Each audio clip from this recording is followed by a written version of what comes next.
ദേ monsoon ഇങ്ങ് വന്നെത്തി. നമുക്ക് ഈ മഴയത്ത് ചക്കക്കുരു കൊണ്ടൊരു വിഭവം തയ്യാറാക്കിയാലോ? വരൂ, ഏവർക്കും ദീപാലക്ഷ്മി ടോക്സിലേക്ക് സ്വാഗതം. നമുക്ക് ചക്കക്കുരു ചുട്ടെടുക്കാം. ഋതുവിനനുസരിച്ച് നമുക്കും നമ്മുടെ ഭക്ഷണ രീതി മാറ്റിയാലോ? ഈ മഴയത്തും തണുപ്പത്തും ഇങ്ങനെ ചക്കക്കുരു ചുട്ടു തിന്നുന്നൊരു പ്രത്യേക സുഖം തന്നെയല്ലേ?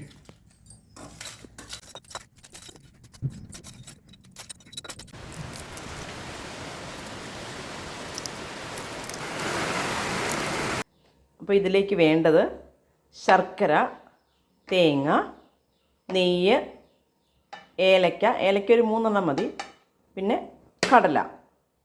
ശർക്കര ഏകദേശം ഇതിൻ്റെ ഒരു 1/4 ഭാഗത്തോളം എടുക്കാം. വേണമെങ്കിൽ നമുക്ക് ഈ കടലപ്പരിപ്പും ഇതിനകത്ത് ചേർക്കാം, പക്ഷേ കടലയാണ് ഏറ്റവും ടേസ്റ്റ്. ഇനി നമുക്ക് ഒരു ചെറിയ 2 തവി അരി ഇട്ടൊന്ന് വറുത്തെടുക്കാം. ഏകദേശം ഒരു ബ്രൗൺ കളർ വരുന്നത് വരെ ഒന്ന് വറക്കണം. അത് ആ അരിമണി ഒന്ന് ചുരുങ്ങും, അതാണ് ഇതിൻ്റെ പാകം. നല്ല മഴയാണ് കേട്ടോ പുറത്ത്.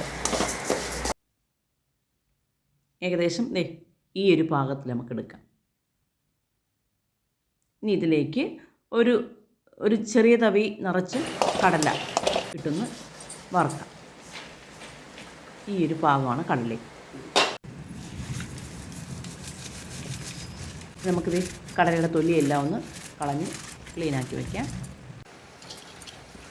ഇതിലേക്ക് ആ അരമുറി തേങ്ങ ചിരകിയത് ഇട്ടൊന്ന് ചൂടാക്കിയെടുക്കാം. ജസ്റ്റ് ഒന്ന് വറുത്തെടുക്കാം. ഒത്തിരി അങ്ങ് ചൂടായി പോകണ്ട. വറുത്ത് വെച്ച ആ അരി പൊടിച്ചു. ഇത് നന്നായിട്ടൊന്ന് അരിക്കാം. തരി ഉണ്ടെങ്കിൽ വീണ്ടും അരിക്കണം. ഇനി തേങ്ങായും ആ കടലയും ശർക്കരയും ഏലക്ക എല്ലാം കൂടെ പൊടിച്ചു.